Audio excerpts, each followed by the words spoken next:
The specific purpose of this speech is to inform the communication class 111 about patellar tendonitis, its symptoms, as well as causes, treatment, and possible ways to prevent it. The pattern of arrangement is topical order. Growing pains. For years, my doctor said that the excruciating pain that I experienced daily in my right knee was just because I was growing. That was 8 years ago. Think my growing pains have stopped? The answer to that question is no. The initial diagnosis that I got was incorrect. I have severe patellar tendonitis, and I've had it for about 8 to 9 years now. For the longest time, I have just put it aside because I thought that maybe I was still growing. Now that I have the correct diagnosis, it is extremely hard to try and reverse it. The diagnosis is too late now, but there's some things that I can do. For the next few minutes, I'm going to provide you with the information about patellar tendonitis. I will explain the causes and symptoms. I will outline how it is treated and the different approaches that come with it. Finally, I will explain how one can prevent them from getting tendonitis. I will begin by explaining what exactly patellar tendonitis is and what are some of the causes and symptoms to look for.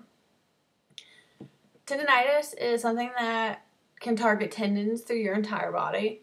Patellar tendonitis is an injury that affects the tendon connecting your kneecap to your shin bone.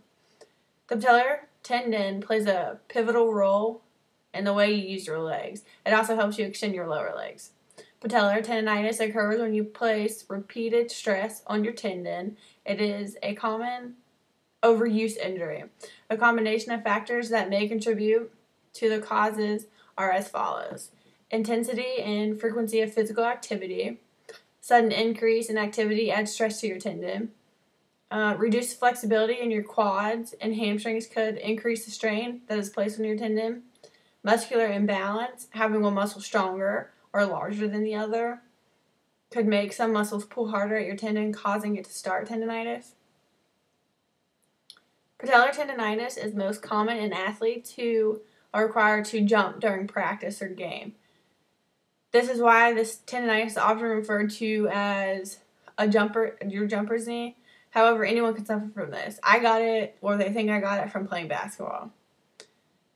All the symptoms are very apparent, and once you're aware of them, you should go see your doctor as soon as possible. Prolonging an evaluation, like I did, or treatment could just make the injury worse than it started out to be. Pain is usually the first symptom you will have with this tendonitis, and it will be located in the section between your patella and your tibia where the tendon actually attaches. And that's why they thought it was just growing pains, because of that, the same spot. The pain may increase as you start stepping up the intensity of any activity or exercise that you are doing. The pain will make simple tasks more difficult. Those with this tend to complain about the discomfort and pain when it comes to walking up and down a flight of stairs. With tendonitis, your pain will likely become a constant ache that can keep you awake at night. And that symptom is a big thing with growing pains as well. There are other conditions that can cause the same kind of pain. So to be sure that it's tendonitis, your doctor will conduct some tests that will aid your diagnosis and make sure that it's an accurate one as well. One of the first things that your doctor will do is a verbal evaluation, just to get a better understanding of your symptoms. Making sure that you do describe it accurately can really aid in the diagnosis. Which was a big thing in my diagnosis. He will also do a physical exam by applying pressure around your knee to pinpoint exactly where the pain is coming from. To make sure that the pain is not coming from a bone injury, your doctor will conduct some x-rays on the area.